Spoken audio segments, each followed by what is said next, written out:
on out at Berea, the great Hall of Famers, the great innovative coaches. I'm not talking about just Paul Brown. I'm talking about Blanton Collier. Bill Belichick has coached here. There have been so many of the greatest coaches who have ever coached, just like the players. So I don't think overall Bernie Kosars' statement, which packs a lot and says a lot, and Bernie shouldn't back up off of it. I know Bernie. Bernie is a straight shooter. He's a guy that's going to bust you in the face with the truth. And to that end, there's one more thing I got to say. The media has not done the fans any favors. I mean, there's a media member in this town right now, may even be on tonight, who says he supports anything the Browns do out the door. Well, when they cut Ben Tate, well, he was a cancer. How do you know he was a cancer? Were you in the locker room? Were you on the field? I think not. And saying things like that, not telling you the truth about Johnny Manziel. Well, he's a player on the IFCOM. They're talking and reporting on Johnny Manziel and other matters and other personnel things as though they were fait accomplis. Yep. That's French for it's already done. Don't even worry about it. Like he's going to be a star. Don't even worry about it. When other guys who with the same skill set in the league right now are being ripped to shreds. Colin Kaepernick, who every fan would prefer over Johnny Manziel, is having a problem. Why? He's got a better offensive line. He's got better receivers. He's got a better defense. He's got a better coach. He's got a better culture. He's got a better everything. And he's struggling mightily. So you're going to tell me that Johnny Manziel, without the same speed, size, quickness, arm strength, talent, vision, perspective, team, culture, talent around him, is going to do better for the Cleveland Browns?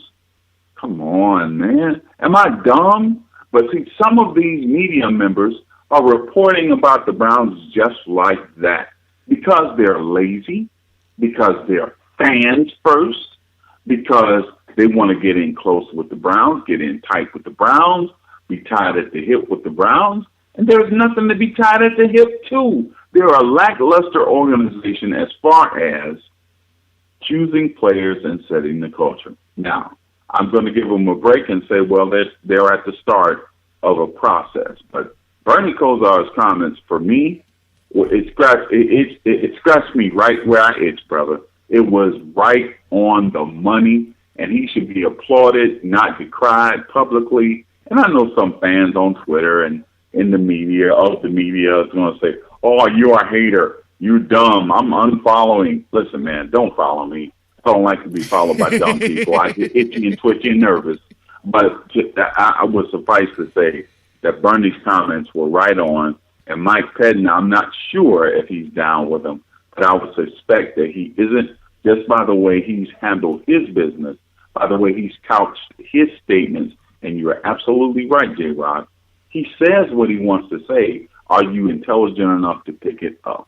I mean, that's why we've talked about it, man. The coach this year, as much as everybody talked about the quarterback, I said, man, they got to get the right coach. And, you know, during my childhood, the coach was obviously Schottenheimer during that good run. And, you know, I liked Marty. I know he had issues with Modell and all that, but I liked Marty. But I liked Pettine, and he showed me some of those qualities, but I said, who knows? Nobody wanted this guy. Nobody knew. He was the fifth guy on the list, and the front office didn't know who he was and all of that. By the way, real quick and an aside, speaking of what I think shows how good of a coach Mike Pettine maybe can be in the future is look at the circus that he dealt with this year and how the Browns, for as rough as it may seem right now, it's still a lot more solid ground than it's been in the last few years. Look at, and I liked Mark Trestman. I liked him when he was Bernie's, quarterback coach, and I thought, well, there's a good sleeper head coach guy out there. Look at Chud last year here. Look at the problems with the dysfunction with the coaching staffs and the front offices and stuff, what Trestman's going through in Chicago.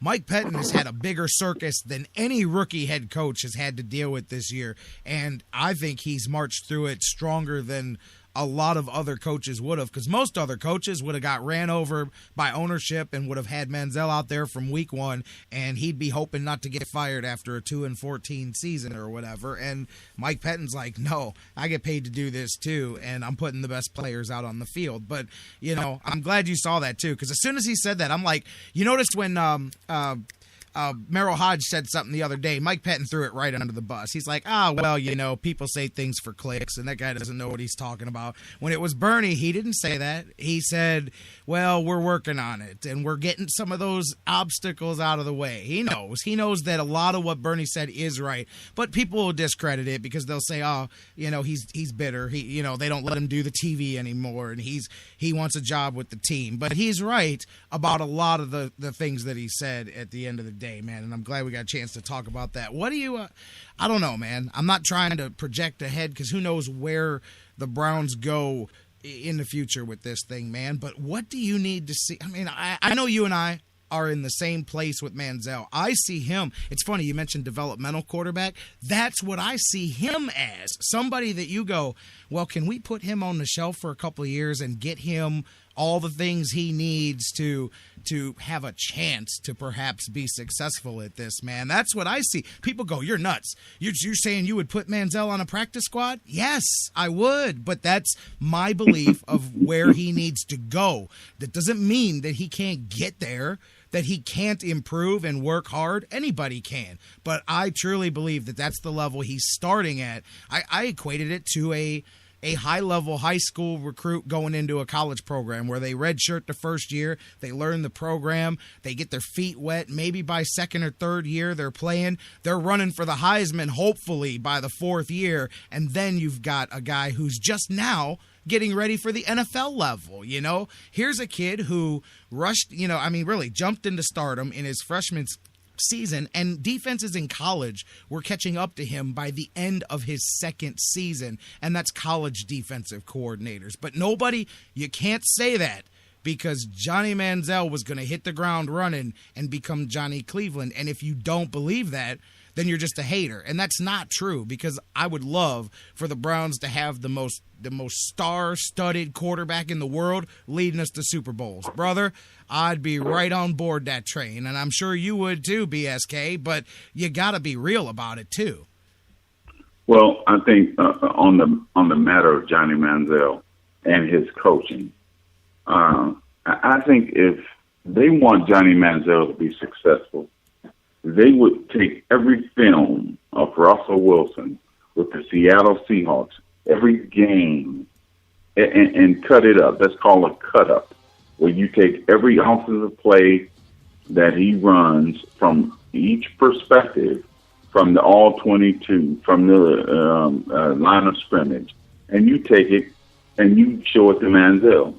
And you tell Manziel, this is your model. When you throw it like him. In the situations he throws. That's what we'd like to do. When you run it like him. Get what you can get down. And don't use that at first.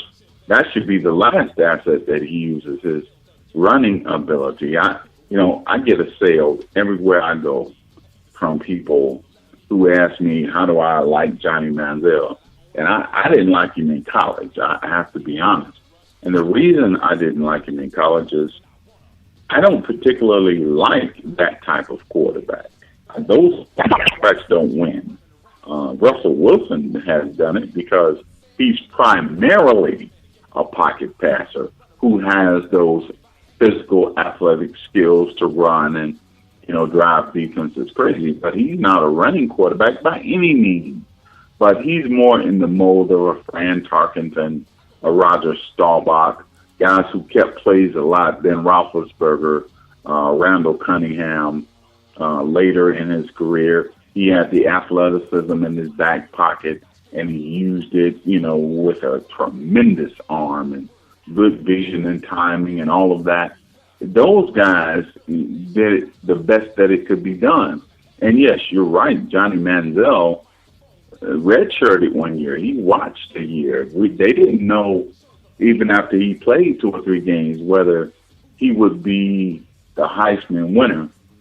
But as it turns out, there was no one really on the horizon that could press him early on in the season, so that when the Heisman hype started, and don't get me started on that Heisman. Yeah. Once that Heisman hype started, there was no one who could supplant him, and so he kind of ran to the Heisman, if you will, and everything that followed. I think his decision making, as is shown off the field, is sketchy on the field. So all the way around, I didn't like what I saw with Johnny Manziel.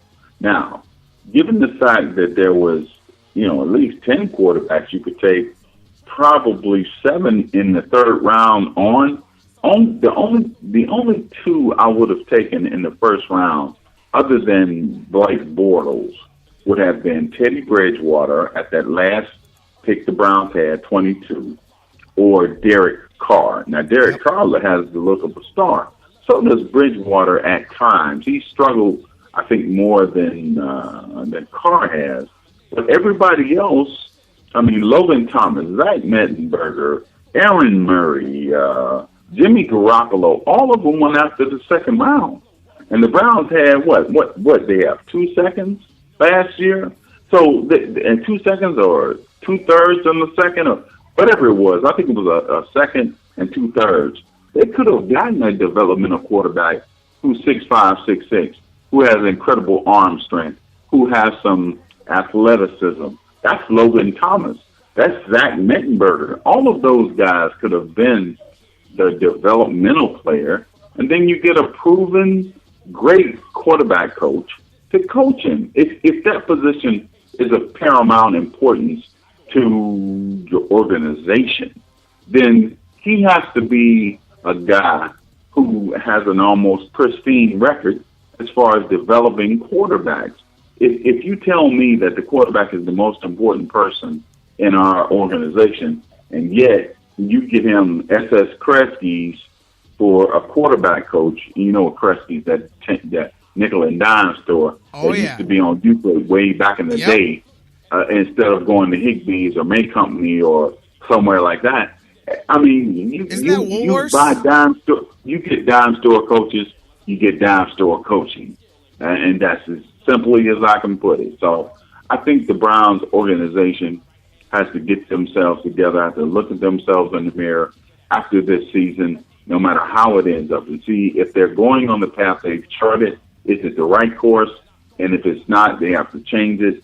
Some things they have to do better, but I'll give them probably, and the season isn't over, but if I were grading the season today, I'd probably give them a solid C+, because there are still things they have to do. I would give them an A, even with a losing record, if they struck all the right chords, but they haven't, and they've still been able to win. And again, I say that's a testament to Mike Pettine and his staff. Now let's see if they can get better and take the next step, beating a mediocre North in 2015 and going on to the playoffs and starting that successful cycle of great football teams. You dropped a Kresge's reference on today's show. That is good enough to end it. Isn't that Woolworths? That's what turned into Woolworths, right? Yeah, didn't it? No, I think Woolworths and Kresge's were 2 different stores. Weren't they right by each other there, though, on Euclid? Yeah. I think one was on one corner and the other one was in the next block, but they were real close together. I just remember taking trips downtown, early 80s. My grandma, we'd go on the bus. That was like a big thing. Get on the bus, go downtown, and I used to like stopping at those places because, the big stores, the department stores, they didn't have toy departments. So I'd always be like, yeah, man, they got toys over here. Let me look around while you go do your thing. But that's funny, man. I love it, man. I'm talking about the 60s and early 70s. Well, I know where you're going, but I'm a little later than you. I know where you're at. I'm just a little later behind. You're a young buck. Just going to say it. Absolutely. I'll take it from you, man, because everybody else thinks I'm old. I'm like, really? I'm like mid-30s. I don't know when that became old, but whatever, man. Life's just starting for me. I don't know about you, brother. But right. Kendall, my friend, I don't know. Next week, I think it's Christmas, so I'm sure we won't catch up next week. So it'll probably be the week after that before we get a chance to talk. But we'll look back at this Brown season. We'll work some out. Just text me. Absolutely, my friend. And just in case we don't talk before Christmas on the air, of course, Merry Christmas, Happy Holidays, and thank you for doing this with us. It's always a good time, my friend. All right. Thanks, J-Rock.